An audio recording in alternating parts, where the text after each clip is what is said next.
हत्या अभियोगमा झण्डै 2 दशक कैद भुक्तान गरेका कुख्यात अपराधी चार्ल्स सोब्राजलाई 10 वर्ष नेपाल आउन नपाउने गरी निष्कासन, फ्रान्स रिपोर्ट। विवादास्पद कदमका कारण सेरेमोनियल राष्ट्रपतिको भूमिकालाई लिएर आलोचना, कार्यकारीको निर्णय विपरीत कदम चाल्दा द्वैध शासनको खतरा बढ्न सक्ने चिन्ता।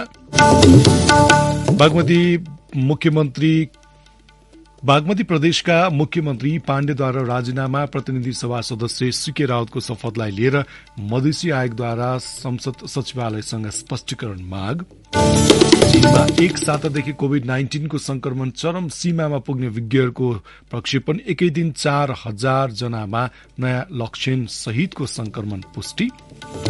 र Bangabandhu Asian central zone volleyball च्याम्पियनशीपमा नेपालको लगातार दोस्रो हार, श्रीलंकासँग सोझो सेटमा पराजित।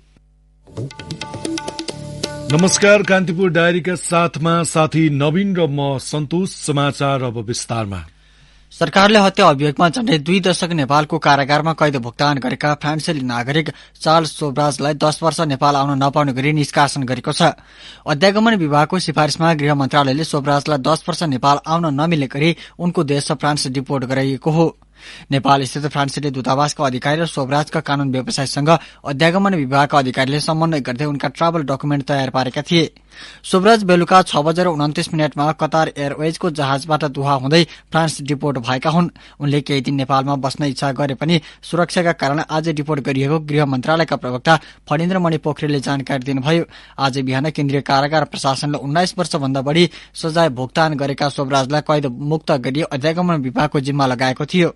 बुधबार सर्वोच्च अदालतले सोब्राजलाई रिहा गरी 15 दिनभित्र उनकै देश फिर्ता पठाउन सरकारका नाममा आदेश दिएको थियो। त्यसको भोलिपल्ट हिजो भक्तपुर र काठमाडौँ अदालतले सर्वोच्चको आदेश बमोजिम रिहा गर्न कारागार प्रशासनलाई अनुमति दिएका थिए। भक्तपुरमा 2 विदेशी नागरिकको हत्या अभियोगमा घटनाको 28 वर्षपछि 2060 साल असोज 2 गते सोब्राज काठमाडौँबाट पक्राउ परेका थिए। 2032 सालमा भक्तपुरमा एकजना अमेरिकी नागरिक, एकजना क्यानाडियाली नागरिकको हत्या गरेको अभियोगमा भक्तपुर जिल्ला अदालतले सोब्राजलाई दोषी ठहर गर्दै सर्वस्व सहित जन्मकैदको फैसला सुनाएको थियो।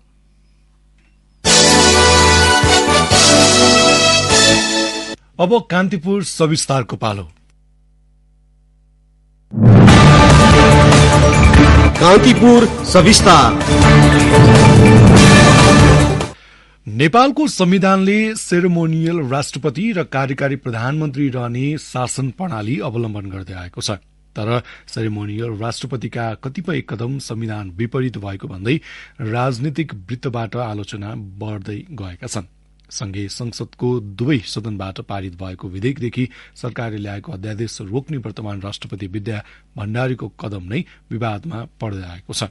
संवैधानिक राष्ट्र प्रमुखको भूमिकामा रहनुपर्ने राष्ट्रपतिले चाल्ने यसै श्रृंखलाबद्ध कदमहरूले मुलुकमा द्वैध शासनको खतरा हुन सक्ने भन्दै सरकारवालाले चिन्ता जनाएका छन्।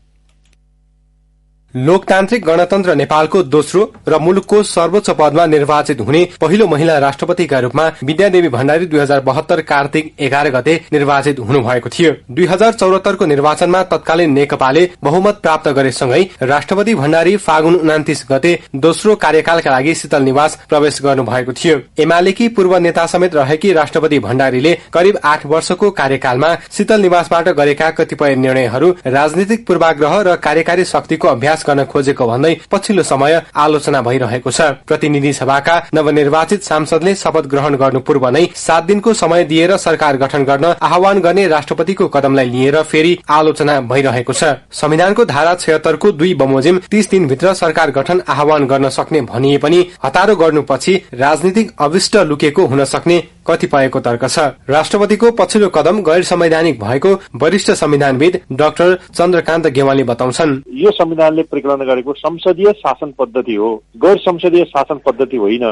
मन्त्री परिषदको गठन गर्नलाई जुन 7 दिनको पत्र पठाइएको छ, यो गैर संसदीय शासन पद्धतिको प्रक्रिया अनुसार आएको अर्थ देखियो। यसले गर्दाखेरि त संविधानको प्रक्रियागत विधि नै यो मन्त्री परिषदको 7 दिनभित्र गठन गर भन्दाखेरि संसदीय शासन पद्धतिको प्रक्रियागत बाटो नै गलत बाटोतर्फ गयो। राष्ट्रपतिको कदमप्रति सत्तारूढ दलहरू यतिखेर मौन प्राय छन्। उनीहरूले पछिल्लो समय सरकार प्रमुख भन्दा राष्ट्र प्रमुख राष्ट्रपतिलाई केन्द्रमा राखेर छलफल गरिरहेका छन्। यसले राष्ट्र प्रमुखलाई आफू अनुकूल चलाउन खोज्ने नियोजित प्रयत्न भइरहेको कतिपयको विश्लेषण छ। यद्यपि शपथ नहुँदै सरकार गठनको आह्वान गर्नु संविधान विपरीत भएको माओवादी केन्द्रका महासचिव देव गुरुङको विश्लेषण छ। संविधान त शपथ ग्रहण नगरिकन चाहिँ त विधिको हिसाबले त सांसद भएको ठहरिँदैन। जुन दिन चाहिँ शपथ ग्रहण हुन्छ, शपथ ग्रहण भएको दिनदेखि सांसदको हैसियतले गर्नुपर्ने सिग्नेचरहरू, गर्नुपर्ने बैठकहरू, पाउनुपर्ने पारिश्रमिक भत्ता सुविधाहरू सबै कुराहरू शपथ ग्रहण भएपछि मात्रै शुरू हुन्छ। त्यसकारणले गर्दाखेरि प्रधानमन्त्री हुनका लागि कमसे कम शपथ ग्रहणको प्रक्रिया पूरा गर्नुपर्ने हो। राष्ट्रपति भण्डारीले यसअघि संघीय संसदको दुवै सदनबाट पारित भएको नागरिकता विधेयक पनि शीतल निवासमा अड्काएर राख्नु भएको छ।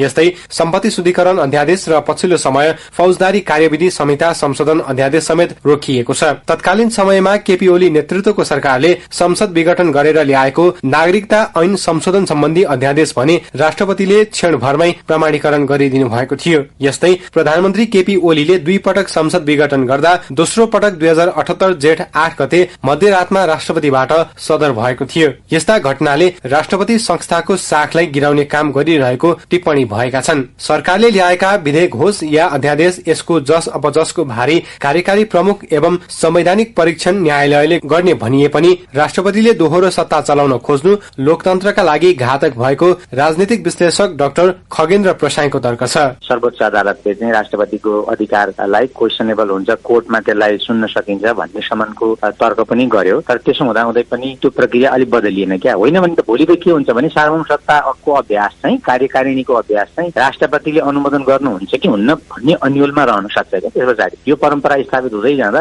राष्ट्रपति अर्को पावर सेन्टर हुन्छ। कुनै पनि राज्य सत्तामा त्यसरी अर्को 2टा कार्यकारिणी राज्य हुन सक्दैनन् के। नवनिर्वाचित संसद बस्नु अघि अध्यादेश ल्याउनुलाई कतिपयले सरकारको नियतमा समेत प्रश्न उठाउने गरेका छन्। सरकारले ल्याएको फौजदारी संहिता सम्बन्धी अध्यादेश पनि राजनीतिक स्वार्थका आधारमा ल्याइएको भन्दै चौतर्फी आलोचना भइरहेको छ।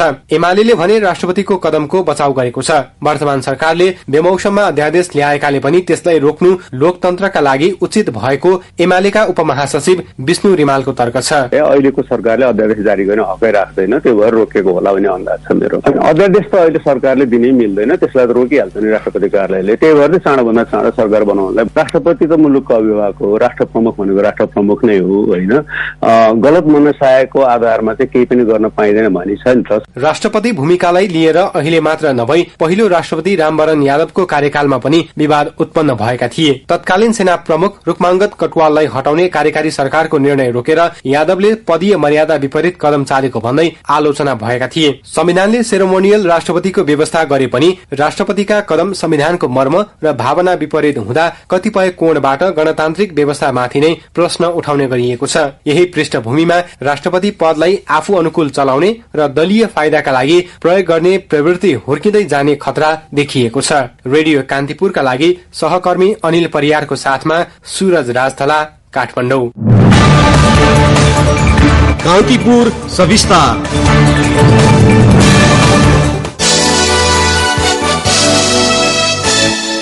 सत्तारूढ़ गठबन्धनमा आगामी सरकारको नेतृत्व सहित सत्ता समीकरणबारे छलफल गर्न बसेको शीर्ष नेताहरूको बैठक निष्कर्षविहीन भएको छ। प्रधानमन्त्री निवासमा प्रधानमन्त्री एवं नेपाली कांग्रेसका सभापति शेरबहादुर देउबा र माओवादी केन्द्रका अध्यक्ष पुष्पकमल दाहाल सहित बसेको नेताहरूको बैठकमा आफ्नै अडानका कारण सहमति जोड्न नसकेको एक नेताले बताए। बैठक भोलि दिउँसो पुनः बस्ने प्रधानमन्त्रीको सचिवालयले जनाएको छ। देउबा दाहाल बीचको छलफलपछि गठबन्धनमा भएका अन्य दलका नेताहरू पनि सहभागी भएका थिए। एकीकृत समाजवादीका अध्यक्ष माधव कुमार नेपालले भने स्वास्थ्यको कारण देखाउँदै बैठकमा उपस्थित हुन नसकेको प्रधानमन्त्रीको सचिवालयले जनाएको छ। संघीय संसदको पहिलो दल कांग्रेसले आफ्नो नेतृत्वमा नयाँ सरकार बनाउने तयारी गरे पनि माओवादी केन्द्रका अध्यक्ष दाहालले पहिलो कार्यकालको नेतृत्व आफूले पाउनुपर्ने दावी गर्दै आउनु भएको छ। माओवादी केन्द्रले कांग्रेससँग सहमति नभए एमालेसँगको वाम गठबन्धनलाई विकल्पमा राखेपछि गठबन्धनमा थप दबाव बढेको छ। राष्ट्रपति विद्यादेवी भण्डारीले पुष 10 गते आइतबार 5 बजेसम्म सरकारमा दावी गर्न दलहरूलाई आह्वान गरेकाले मुख्य गरी सत्तारूढ़ गठबन्धनभित्रको छलफलले तीव्रता पाएको छ।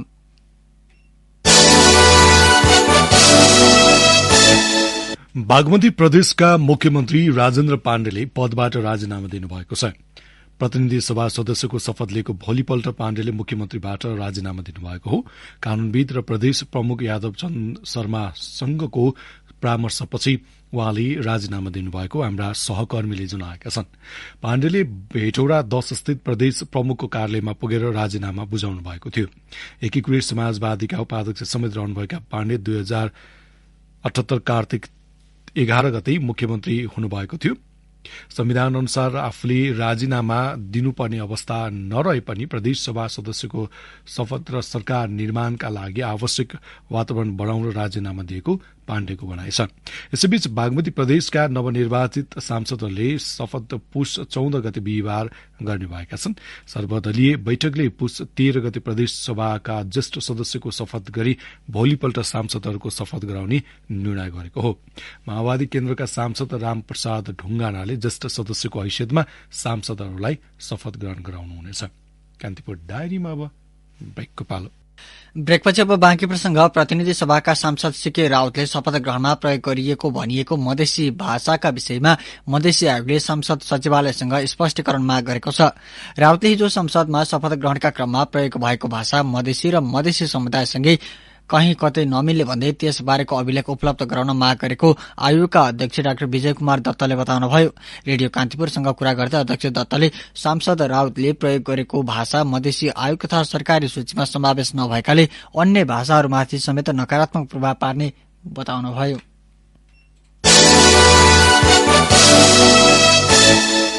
कांग्रेस कर्णाली प्रदेश संसदीय दलको नेतामा जीवन बहादुर साई सर्वसम्मत चयन हुनुभएको छ।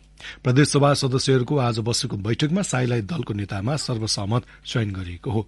साई हुम्ला प्रदेशसभा 2 बाट निर्वाचित हुनुहुन्थ्यो। साई अहिले पनि कर्णाली प्रदेशको मुख्यमन्त्री हुनुहुन्छ। कांग्रेसमा संसदीय दलको नेता नै सरकारको नेतृत्वका लागि उम्मेद्वार बन्ने प्रावधान भएपछि दलको नेता चयनलाई चासोको रूपमा हेर्ने गरिएको छ।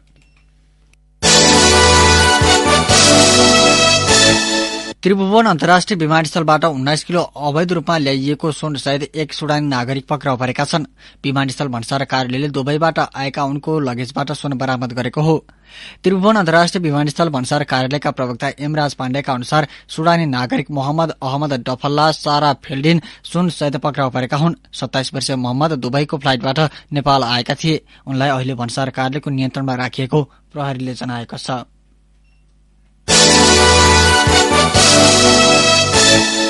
कान्तिपुर कर्मी चित्रांग थापा प्रेस स्वतन्त्रता सेनानीबाट सम्मानित हुनुभएको छ। सुर्खेतमा आयोजित भएको नेपाल पत्रकार महासंघको केन्द्रीय साधन सभामा उहाँलाई प्रेस स्वतन्त्रता सेनानीबाट सम्मान गरिएको हो। राष्ट्रपति विद्यादेवी भण्डारीले थापालाई प्रमाणपत्र सहित सम्मान गर्नुभएको थियो। कञ्चनपुरको महेन्द्रनगर निवासी थापा कान्तिपुर मिडिया ग्रुपका सुदूरपश्चिम ब्यूरो प्रमुख हुनुहुन्छ।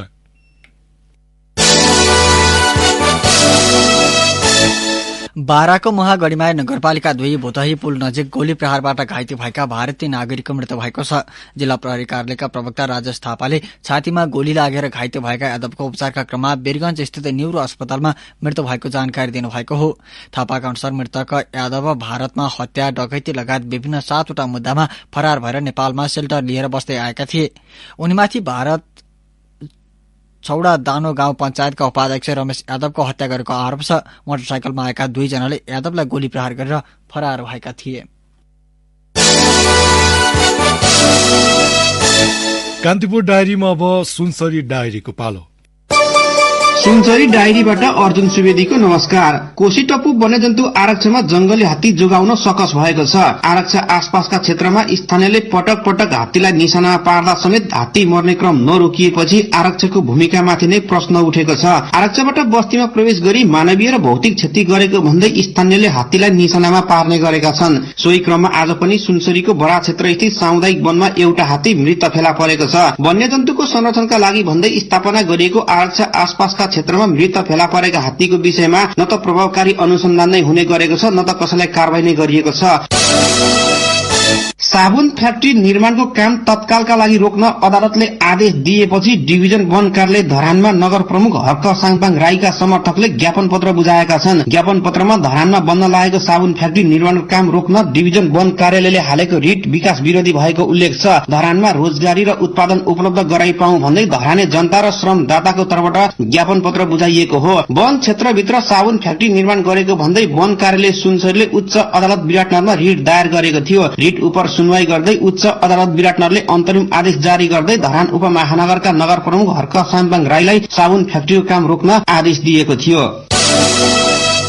सुनसरी मोरङ सिंचाई आयोजना अन्तर्गत चतरा मूल नहरको मर्मतको काम शुरू भएको छ। सो नहरबाट 2 जिल्लाका हजारौं हेक्टर खेतीयोग्य जग्गा सिंचित हुने गरेको छ। 2 जिल्लामा सिंचाई हुने एकमात्र सिंचाईको रूपमा रहेको चतरा मूल नहरका विभिन्न स्थानमा रहेको पुल, कलभर तथा शाखा नहरहरू मर्मत थालिएको सुनसरी मोरङ सिंचाई आयोजनाले जनाएको छ। सुनसरी क्षेत्र अन्तर्गत खनार, एकम्बा, कालाबन्जर र शाखा नहर सीतागंजमा मर्मतको काम अन्तिम चरणमा पुगेको छ।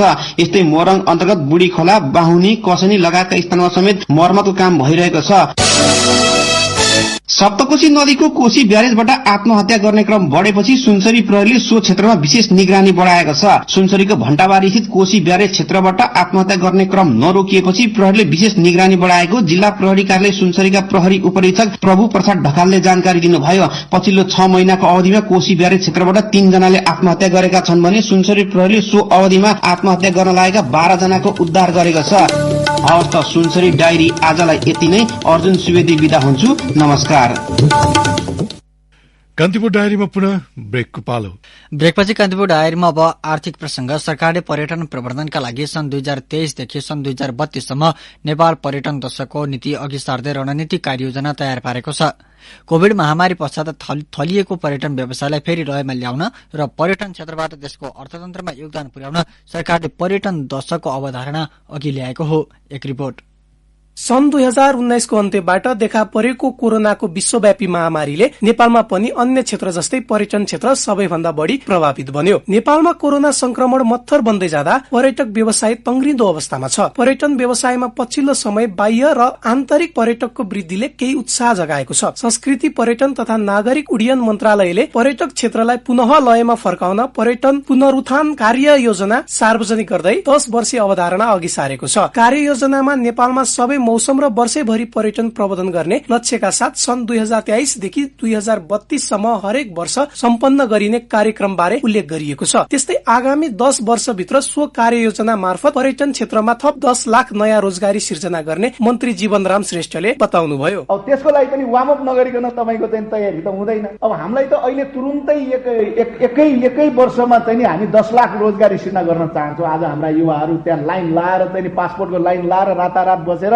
पासपोर्ट निकालेर विदेशी आएको छ। तर पनि त्यो हामीले तत्काल ती कुराहरूलाई रोक्न सक्ने अवस्था बनिरहेको छैन। हाम्रो समग्र एउटा चाहिँ इकोनोमी र हाम्रा चाहिँ जुन खालको एउटा चाहिँ परिवेश यसले चाहेर पनि हामीले गर्न सकिरहेको छैन। त्यो गर्नै पर्छ, त्यो काम नगरी हुँदैन। पर्यटन क्षेत्रको पुनरुत्थान गर्दै आगामी 2 वर्षभित्र पर्यटन क्षेत्रलाई कोरोना संक्रमण काल भन्दा पूर्ववत अवस्थामा फर्काउन सबै तहका सरकारबीच समन्वय गर्नुपर्ने मन्त्री श्रेष्ठको भनाइ छ। उहाँले भन्नुभयो, यदि साँच्चै पर्यटनको चाहिँ विकास गर्ने भने एउटा ठाउँमा प्रत्येक प्रदेशमा 1-2 ठाउँमा फोकस गरेर स्थानीयले पनि प्रदेश सरकारले पनि केन्द्रले पनि त्यसलाई केन्द्रित गरेर चाहिँ अगाडि बढाउने हो भने हाम्रा 7 प्रदेशमा एउटा आकर्षणको केन्द्रहरू हुन्छ पर्यटक जाने र त्यसले आन्तरिक पर्यटन पनि विकास गर्छ र त्यसले वैदेशिक पर्यटनलाई पनि आकर्षित गर्छ र सँगै चाहिँ 12 महिना पर्यटकहरू नेपाल आएर घुम्ने एउटा स्थिति बन्छ। विश्वव्यापी कोविड महामारीका कारण विगत 3 वर्षमा पर्यटन क्षेत्र नराम्ररी प्रभावित भएको पृष्ठभूमिमा सरकारले सन् 2026 र सन् 2032 लाई भने भ्रमण वर्षको रूपमा मनाउने घोषणा समेत गरेको छ। 10 वर्षभित्र नेपालमा हरेक वर्ष 35 लाख पर्यटक भित्राउने लक्ष्य राखेको मन्त्रालयले नेपालका लागि विदेशी राजदूतहरूलाई सहभागी गराएर पर्यटन प्रबन्धन गर्ने अभ्यास सहितका कार्यक्रम अघि सारेको छ। रेडियो कान्तिपुरका लागि मनिष अधिकारी।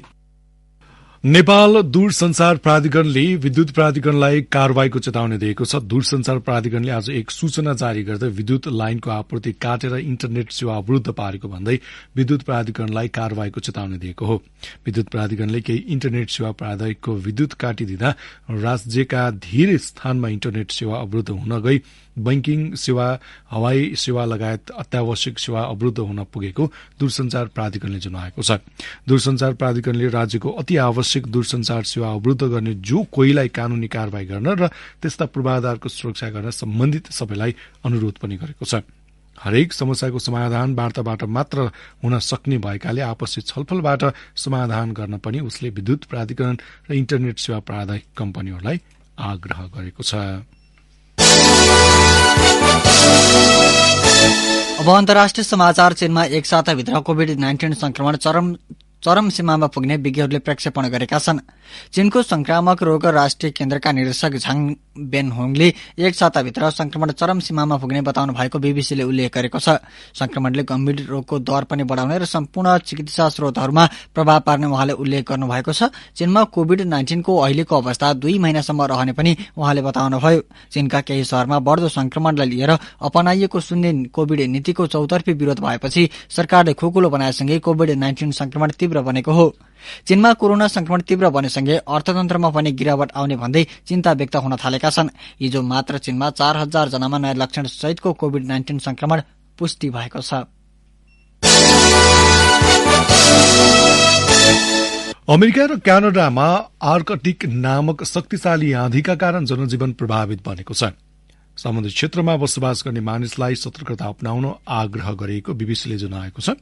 सो आँधी अमेरिकाको दक्षिण क्षेत्र, मेक्सिको सीमा र फ्लोरिडासम्म फैलिन सक्ने पूर्वानुमानकर्ताहरूले चेतावनी दिएका छन्। आँधी तीव्र भएपछि प्रमुख विमानस्थलले उडानहरू रद्द गरेका छन्।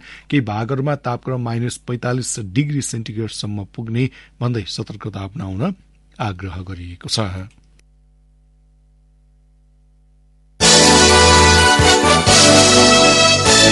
अब खेल समाचार। बंगलादेशमा जारी Bangabandhu Asian central John under 23 पुरूष अन्तर्राष्ट्रिय भलिबल च्याम्पियनशीपमा नेपालले लगातार दोस्रो हार बेहोरेको छ। नेपाल आजको खेलमा श्रीलंकासँग 3-0 को सोझो सेटमा पराजित भएको हो। नेपाल विरुद्ध श्रीलंकाले 26-24, 25-18 र 25-17 को स्कोरमा जित हात पार्यो। नेपाल हिजो उद्घाटन खेलमा घरेलु टोली बंगलादेशसँग पराजित भएको थियो। च्याम्पियनशीपमा पहिलो जित निकालेको श्रीलंकाले 2 खेलबाट 3 अंक जोडेको छ। श्रीलंका पहिलो खेलमा किर्गिस्तानसँग पराजित भएको थियो। 2 खेल खेलेको नेपाल अंकविहीन छ। नेपालले अब भोलि किर्गिस्तानसँग प्रतिस्पर्धा गर्नेछ। राउन्ड रोबिन लीगका आधारमा हुने च्याम्पियनशीपमा नेपालसँगै आयोजक बंगलादेश, श्रीलंका र किर्गिस्तान गरी 4 टोलीको सहभागिता रहेको छ। र नेपाल क्रिकेट संघ क्यानले नेपाल T20 लीगको खेल तालिका सार्वजनिक गरेको छ। उद्घाटन खेलमा काठमाडौँ नाइट र पोखरा एभेन्जर्स बीच प्रतिस्पर्धा हुनेछ। खेल कीर्तिपुर स्थित त्रिवी क्रिकेट मैदानमा बिहान 9:15 बजे शुरू हुनेछ।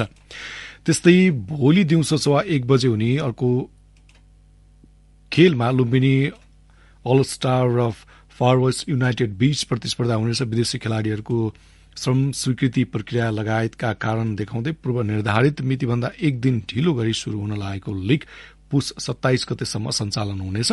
पहिलो संस्करणको लीगमा 6 टोलीले सहभागिता जनाउनेछन्। त्यसै लीग विजेताले 55 लाख, उपविजेताले 30 लाख, तेस्रो हुने टोलीले 10 लाख तथा चौथो हुनेले 5 लाख रुपियाँ पुरस्कार प्राप्त गर्ने क्यानले जनाएको छ। हवस् यिनै प्रसंगसँगै कान्तिपुर डायरीको यो बुलेटिन यही सकिन्छ। भोलि बिहान 6:30 बजे हामी नियमित बुलेटिनका साथमा उपस्थित हुनेछौँ। अहिलेलाई न्यूज डेस्कका सम्पूर्ण साथीहरूसँगै साथी नवीन र म सन्तोष बिदा हुन्छौँ। नमस्कार, शुभरात्रि।